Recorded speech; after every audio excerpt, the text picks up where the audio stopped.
दोस्तों नमस्कार, जय श्री कृष्णा। आज अपन देखते हैं नागौर का भाग थर्ड, तीसरा वीडियो अपना है नागौर का। पिछले वीडियो के अंदर अपन ने पढ़ा था जो संत संप्रदाय है, जैसे रानाबाई जी, मीराबाई जी, इनके बारे में पढ़ा था। आज अपन देखते हैं उनसे आगे की तरफ। तो सबसे पहले आता है संत जाम्बोजी। जाम्बोजी का जन्म भी नागौर के अंदर हुआ था। पिंपासर ग्राम के अंदर जाम्बोजी का जन्म हुआ था 1451 के अंदर। और इनके पिता थे लोहड़ जी और माता थी हंसाबाई। ये क्वेश्चन बहुत बार आ रखा है। और संत जाम्बोजी, तो अपन शुरू करते हैं। संत जाम्बोजी, संत जाम्बोजी, इनका जन्म कहाँ हुआ था? पिंपासर ग्राम नागौर के अंदर। पिंपासर ग्राम नागौर। कब हुआ? 1451 ईस्वी के अंदर। 1451 ईस्वी के अंदर पिंपासर ग्राम नागौर में इनका जन्म हुआ था। इनके पिता का नाम था लोहड़ जी। पिता थे इनके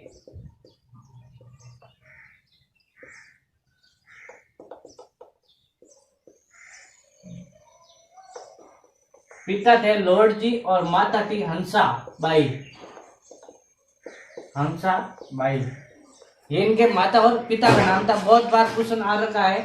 और लोहड़ जी इसको लिख दो आप पंवार। ये पंवार थे जाति के, लोहड़ जी पंवार। इनके बचपन का नाम था धनराज। अगर संत पिंपा जी के बचपन का नाम तो पूछ लेना, तो आपको बचपन का नाम क्या है? धनराज। धनराज बचपन का नाम था। उपनाम इनको कहते हैं पर्यावरण का वैज्ञानिक कहा जाता है इनका उपनाम। तो उपनाम लिख लो आप इनका, पर्यावरण का वैज्ञानिक। उपनाम पर्यावरण का वैज्ञानिक। पर्यावरण का वैज्ञानिक। इन्होंने 29 नियम दिए थे। कितने नियम दिए थे? 29 नियम दिए थे। 29 नियम दिए। 20+9 नियम दिए थे। अब 29 नियम है, ये इन्होंने अलग अलग भाग के अंदर 4 भागों के अंदर बांटा गया था। सबसे पहले जो 8 नियम है इनके, जो जीव जंतुओं से संबंधित है। इन 29 नियमों को देखें अपन, तो 8 नियम है किनसे संबंधित है? जीव जंतुओं से संबंधित है। जीव जंतुओं ने रक्षा के लिए इन्होंने 8 नियम दिए थे। 7 नियम समाज से संबंधित है। समाज की व्यवस्था है उनसे 7 नियम संबंधित है। 7 नियम है समाज। समाज से कितने नियम संबंधित है? 7। और 10 नियम है वो स्वयं की सुरक्षा और स्वास्थ्य से संबंधित है। 10 नियम क्या है? स्वयं की सुरक्षा व स्वास्थ्य से संबंधित। कितने हो गए? 15, 15, 10, 25। और 4 नियम है, वो 4 नियम है वो आध्यात्मिक ज्ञान के लिए इन्होंने दिए थे। आध्यात्मिक ज्ञान, आध्यात्मिक ज्ञान के लिए उन्होंने 4 नियम। इस तरह इन्होंने ये 29 नियम थे। 8 नियम जीव जंतुओं से संबंधित, 7 नियम समाज से संबंधित, 10 नियम स्वयं सुरक्षा से वे स्वयं की स्वास्थ्य से संबंधित, और 4 नियम है आध्यात्मिक ज्ञान से संबंधित है। ये टोटल नियम दिए थे इन्होंने। 29 नियम दिए थे। अगर ये तो था अपना जाम्बोजी के 29 नियम। अगर पूछ ले जसनादि संप्रदाय के कितने नियम दिए ये जसनाथ जी ने? जसनादि संप्रदाय, जसनादि कटिया से बीकानेर, और उन्होंने नियम कितने दिए? तो उन्होंने नियम दिए थे 36। अगर ये पूछ ले जसनादि संप्रदाय, जसनादि संप्रदाय में कितने नियम है? तो 36 नियम है। आपको याद रख लेना है। इसके जाम्बोजी के तो अपने कितने हैं? 29। जसनादि संप्रदाय के 36। और अगर चरणदास जी संप्रदाय का पूछ ले तो कितने हैं? चरणदास जी। चरणदास जी इन्होंने कितने नियम दिए थे? तो इन्होंने दिए थे 42 नियम दिए थे। ये आप इनका एक बार इनका नीचे नोट करके लिख लेना। जाम्बोजी के 29, चरणदास जी के 36, और चरणदास जी के 42 और जसनाथ जी के 36। इस तरह इन्होंने नियम थे। जाम्बोजी के 29 नियम दिए थे। इसके बाद आता है 1485 के अंदर जाम्बोजी ने 1485 के अंदर जाम्बोजी ने विष्णु संप्रदाय की स्थापना की। कहां पर की? समरातल धोरा। समरातल धोरा कहाँ है? बीकानेर। तो अपन यहां लिख लेते हैं। और 1485 में समराथल धोरा कहाँ है? ये बीकानेर। बीकानेर के अंदर विष्णोई संप्रदाय की स्थापना। विष्णोई संप्रदाय की स्थापना की। विष्णु संप्रदाय की स्थापना किसने की थी? जाम्बोजी ने। बहुत बार क्वेश्चन आ रखा है ये विष्णु संप्रदाय का। और कहां पर की? ये याद रख लेना आप, समराथल धोरा कहाँ है? बीकानेर के अंदर। मैंने संत संप्रदाय पढ़ाया था, आपको मेरे YouTube चैनल पर मिल जाएगा संत संप्रदाय। वहां से मैंने जाम्बोजी को बहुत अच्छी तरह पढ़ाया था। वहीं पर मैंने ये बताया था इसके कौन जाम्बोजी के कौन कौन से स्थल है, वो मैंने एक बार पूरा बताया था। तो समराथल धोरा कहाँ है? बीकानेर के अंदर है। वहां पर जाम्बोजी ने विष्णु संप्रदाय की स्थापना की। एक वर्ड आता है पाहल। पाहल है, पहाल। ये पहाल वर्ड विष्णु संप्रदाय से जुड़ा है, क्योंकि पहाल का अर्थ होता है कुछ जाम्बोजी द्वारा अभियांत्रिक जल होता है, उसको क्या कहा जाता है? पहाल। जाम्बोजी का अभियांत्रिक जल, अभियांत्रिक जल है वो क्या, किस नाम से जाना जाता है? पाहल के नाम से जाना जाता है। ये विष्णु संप्रदाय से संबंधित है। पाहल है जाम्बोजी का जो जल अभियांत्रिक करके मंत्र के जो जल देता है उनको ही कहा जाता है पाहल वर्ड दिया गया है। इनके समकालीन अगर अपन वंश देख ले कौन कौन से शासक थे इनके समकालीन, तो अपन शुरू करते हैं दिल्ली से। इनके समकालीन दिल्ली का वंश था सिकंदर लोदी। सिकंदर लोदी अगर पूछ ले इनके समकालीन दिल्ली का कौन था? सिकंदर लोदी। और इनके समय नागौर का कौन था? राव दुदा। नागौर का कौन था? राव दुदा। ये तो है दिल्ली का। दूसरा है अगर नागौर का पूछ ले तो राव दुदा। ये कहां का था? नागौर। राव दुदा नागौर। और इसके बाद आता है अपने मारवाड़। मारवाड़ रियासत के अंदर यहाँ का शासक कौन था? राव सातलदेव। राव सातलदेव ये कहां था? मारवाड़ जोधपुर का।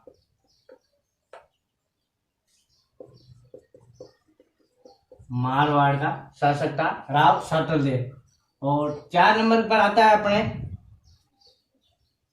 मारवाड़ का पूछ ले तो राव सातलदेव। मारवाड़ के जा जाता है बीकानेर। बीकानेर का कौन सा? इस समय इनके समय शासक समकालीन राव जैत सिंह। बीकानेर का कौन सा था? राव जैत सिंह। बीकानेर। और लास्ट है अपने मेवाड़ का। इनके समकालीन शासक कौन था? राणा सांगा। राणा सांगा कहां का था? मेवाड़ का। इनके समकालीन शासक था राणा सांगा। मेवाड़ का कौन था? राणा सांगा। ये था अपना इनके समकालीन दिल्ली का, फिर नागौर का, मारवाड़ का, बीकानेर का और मेवाड़ का। इनके समकालीन जो भी थे अपने एक बार इनको भी लिख दिए। क्वेश्चन इनडायरेक्ट पूछ ले कहीं कि जाम्बोजी के समय नागौर किनके अधीन था? राव दुदा थे। मारवाड़ सातलदेव के, बीकानेर राव जैत सिंह और मेवाड़ राव सांगा, राणा सांगा। ये था मेवाड़ के समकालीन। इसके बाद आता है कत्यासर बीकानेर है। बीकानेर का क्वेश्चन आया तो अपने ये लिख लेते हैं। कत्यासर बीकानेर किस संप्रदाय की पीठ है? तो कत्यासर बीकानेर जसनाती संप्रदाय की पीठ है। जसनाती संप्रदाय को बीकानेर किसने दिया था? तो बीकानेर की जागीरी किसने दी थी? ये नोट लगा के लिखना ना। कत्यासर बीकानेर की जागीरी किसने दी थी जसनाती को? तो ये सिकंदर लोदी ने ही दी थी। कत्यासर बीकानेर की जागीरी सिकंदर लोदी ने दी थी। किनको दी थी? जसनाथ जी को दी थी। तो ये नोट करके आप लिखना। जसनाथ जी को बीकानेर कत्यासर जगह है, कत्यासर बीकानेर, वो कत्यासर जागीरी दे दी थी सिकंदर लोदी ने। इसके बाद आता है अपने जामोजी की पीठ है। कहाँ कहाँ पर इनकी पीठ है, तो इनकी 8 पीठ है, 9 पीठ है इनकी। अपने एक बार 9 पीठ लिख लेते हैं।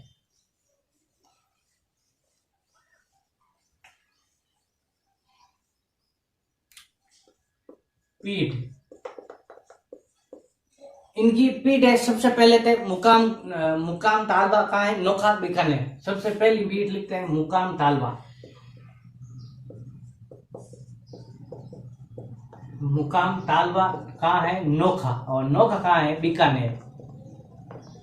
ये इनकी पहली पीठ थी, मुकाम तालबा, नोखा, बीकानेर। दूसरी है लालसर। लालसर कहाँ है, बीकानेर के अंदर। ये ज्यादातर इनकी जो है बीकानेर के अंदर ही है, तो दूसरी है लालसर।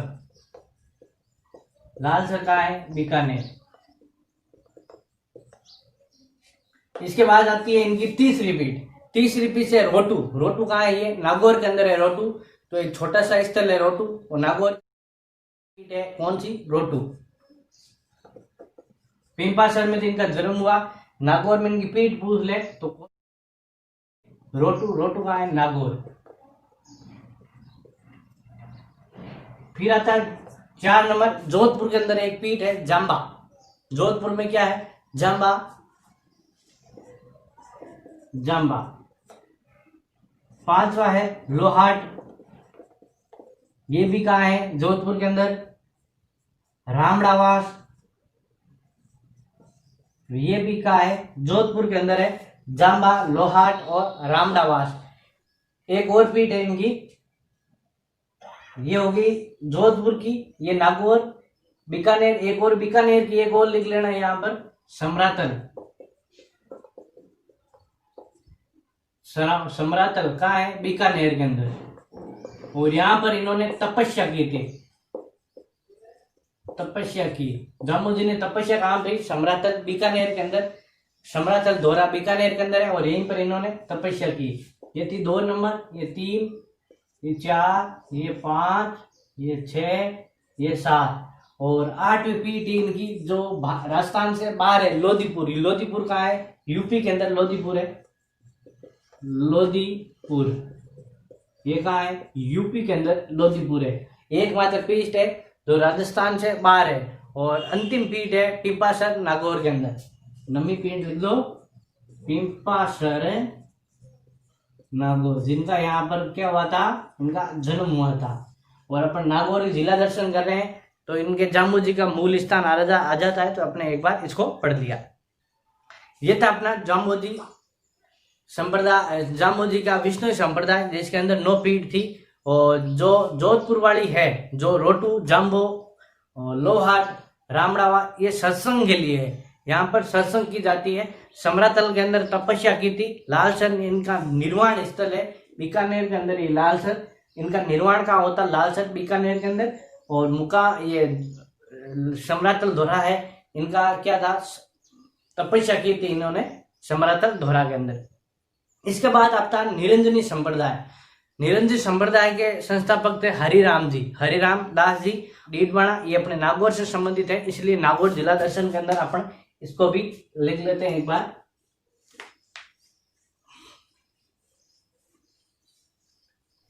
हरिराम दास जी, हरिराम दास जी, इन्होंने एक संप्रदाय चलाया, निरंजनी संप्रदाय। कहां पर है, गड्ढों का बास, गड्ढों का बास डीडवाना, गड्ढों का बास डीडवाना। जन्म इनका भूल है कापड़ोद, नागौर के अंदर हुआ था। आरंभ में यह डाकू थे, और इसलिए इनको कहा जाता है कलयुग का वाल्मीकि। कलयुग का वाल्मीकि इनको कहा जाता है। ये था अपना हरिराम दास जी का निरंजनी संप्रदाय। कहाँ है, गड्ढों का वास डीडवाना, जन्म कापड़ोद, नागौर। आरंभ में ये डाकू थे, और इनको क्या जाता है, कलयुग का वाल्मीकि कहा जाता है। इसके बाद आता है इनकी 2 शाखाएं, एक निहंग और एक गरबारी। 2 शाखा, एक तो होता है निहंग और दूसरी है घरबारी। घरबारी, ये इनकी दो शाखा है। और अगर इनके उपदेश मोस्ट इंपॉर्टेंट है, कई बार क्वेश्चन पूछ जाता है, उनके उपदेश किस पुस्तक के अंदर, तो मंत्र राज प्रकाश नाम की पुस्तक है। उपदेश पूछ ले इनके तो मंत्र राज प्रकाश, क्योंकि इनके नाम से नहीं है पुस्तक इसीलिए इसको पूछा जाता है। इनके उपदेश किसके अंदर है, मंत्र राज प्रकाश। और एक और है हरि पुरुष की वाणी, एक ये और एक लिख दो, और हरि पुरुष की वाणी, वाणी, ये इनकी दो पुस्तकें हैं इंपॉर्टेंट। ये मंत्र प्रकाश वाली है, बहुत बार क्वेश्चन पूछा गया इससे। हरिराम दास जी किस संप्रदाय से संबंधित है मंत्र प्रकाश, तो निरंजनी संप्रदाय हरिराम दास जी से संबंधित है। ये था अपना निरंजनी संप्रदाय। हरिराम दास जी, उनका जन्म कहाँ हुआ था, कापड़ा नागौर, इसीलिए अपन को इसको देख। इसके बाद अपना आता है संत दरियाव जी। दरियाव जी का जन्म क्या हुआ था, पीठ है दरियाव जी की, रेण नागौर के रामसनी संप्रदाय की पीठ है, 4 पीठ है। सबसे भीलवाड़ा के अंदर सबसे बड़ी पीठ है, जहां पर फूलडोल उत्सव मनाया जाता है। देखते हैं अपन दरियाव जी।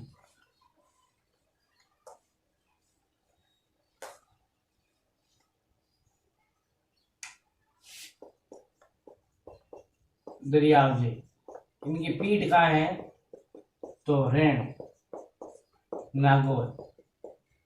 पीठ पूछ ले तो कहां पर है, रेण नागौर के अंदर इनकी पीठ है। किस संप्रदाय से संबंधित है, तो ये राम सनेही संप्रदाय से संबंधित है। राम सनेही संप्रदाय से संबंधित।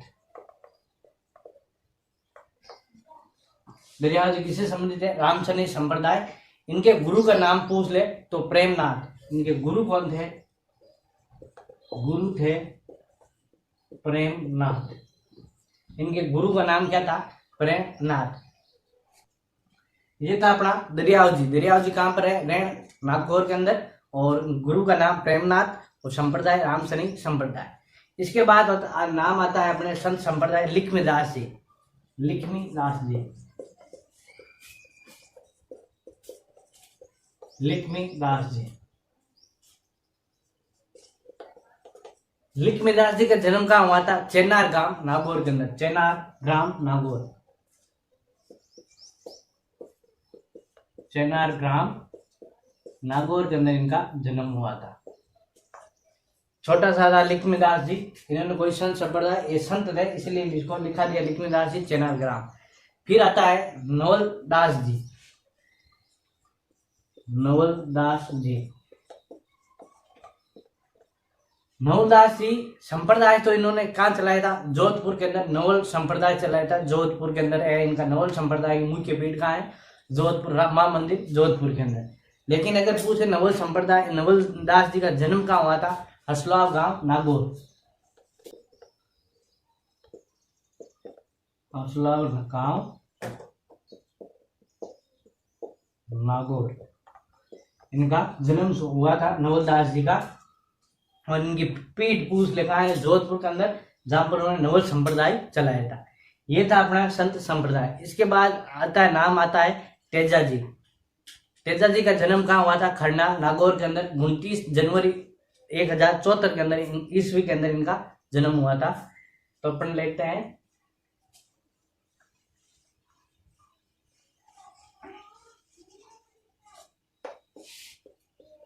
तेजा जी। जन्म में खड़नाल कहाँ है, ये नागौर के अंदर, जहां पर मेला भरता है इनका, भरा जाता है मेला, लेकिन पशु मेला भरा जाता है इनका परबतसर नागौर के अंदर।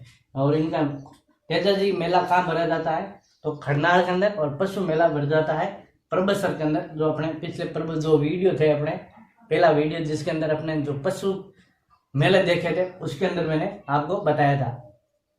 जन्म पूछ ले कब हुआ था इनका जन्म, तो 29 जनवरी 1074 ईस्वी को इनका जन्म हुआ था। पिता थे इनके तहड़ जी और माता का नाम था राम कुंवरी। पिता तहाड़ जी, माता राम कुंवरी। माता का नाम क्या था? राम कुंवरी।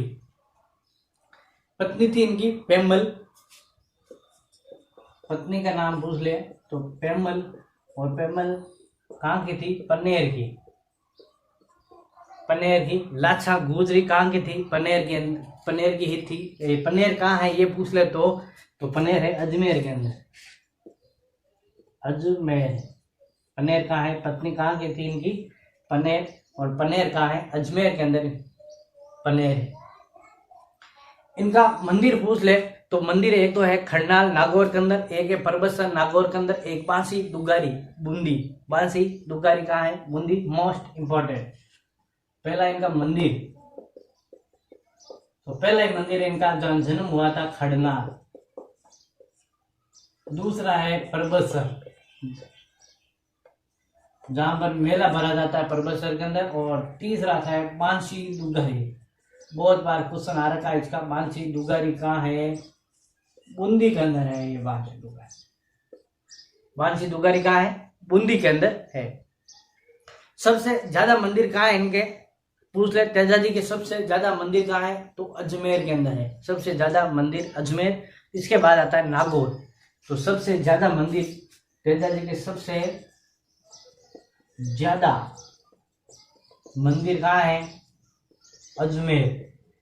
और इसके बाद नंबर आता है नागौर का, जहां इनका जन्म हुआ था खड़नाल नागौर के अंदर। इसके बाद आती है इनका 3 जगह इनके लिए इंपॉर्टेंट है तेजा जी के लिए। तो सबसे पहले पनेर। 3 जगह कौन कौन सी है? तो पहले है पनेर। पनेर इनका ससुराल था। पनेर कहाँ? पनेर की इनकी पत्नी थी प्रेमल। और लाछा गुजरी वो भी कहाँ की थी? पनेर की। लाछा गुजरी पनेर गांव की थी। और लाछा गुजरी की छतरी पूछ ले कहाँ बनी है? तो खड़नाल के अंदर, खड़नाल नागौर के अंदर लाछा गुजरी की छतरी बनी है। तेजा जी की है मंदिर, उनके पास में ही लाछा गुजरी की छतरी बनी हुई है। एक है संदरिया।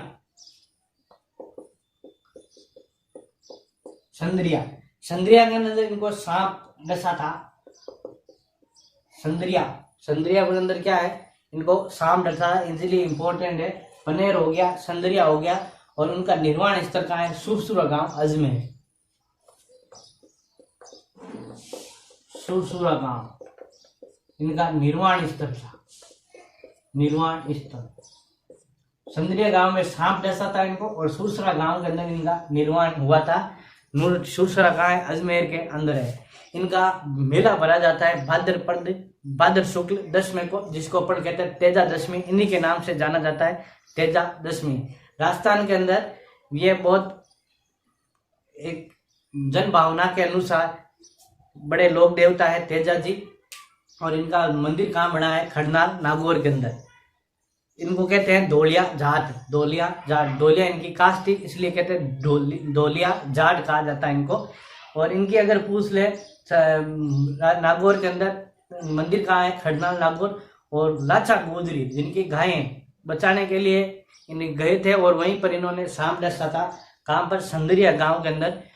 और तो लाछा गुजरी की छतरी कहाँ? लाछा गुजरी की छतरी बनी हुई है अपने खड़नाल नागौर के अंदर। लाछा गुजरी की छतरी बनी हुई है। जब किसान वर्षा नहीं हो तो एक तेजा गायन करते हैं। उसी तेजा गीत को क्या कहते हैं? भणात कहा जाता है। क्या कहा जाता है? भणात।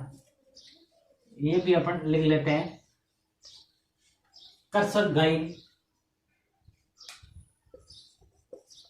करसक गायन।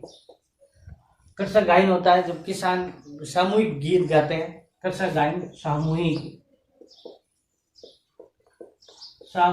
गीत को भणात कहते हैं। भणात इंपॉर्टेंट है, मारवाड़ी शब्द है, इसलिए सूखा लिखा दिया मैंने। भणात कहते हैं। भणात, भणत है, भणात नहीं है, भणत है ये।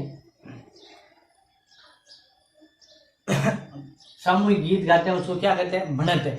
और इन पर डाक टिकट भी जारी हो चुका है। कब? 2011 के अंदर डाक टिकट जारी कब किया गया था?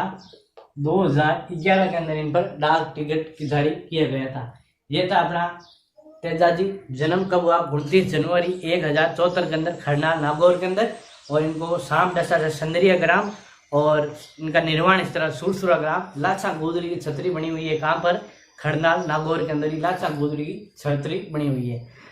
इनको मेला लगता है भाद्र शुक्ल दशमी को, जिसको अपन तेजा दशमी के नाम से जाना जाता है। और डाक टिकट जारी है 2011 को डाक टिकट जारी किया गया था। ये था अपना तेजाजी पशु मेला पढ़ लिया। और तेजाजी स्वयं का जन्म कहाँ हुआ? नागौर में, इसलिए इनको डीप के अंदर पढ़ लिया। अपन नेक्स्ट क्लास में पढ़ेंगे और भी संत संप्रदाय है, जैसे हड़बू जी है, कला जी है। कला जी को 4 हाथों के देवता भी कहा जाता है। और कला जी है, ये मीराबाई के भतीजे थे। आपको पता होगा मीराबाई के भतीजे थे कला जी। और चित्तौड़ का तीसरा शाखा हुआ उस समय इनका अकबर ने आक्रमण किया 1568 के अंदर, तीसरे शाखे के अंदर। उन समय उनकी वीर गति को प्राप्त हुए वीर कला जी, जिनको 4 हाथों के देवता कहा जाता है। अपन ये पढ़ेंगे सब नेक्स्ट क्लास के अंदर। तब तक के लिए आप सभी को जय श्री कृष्ण।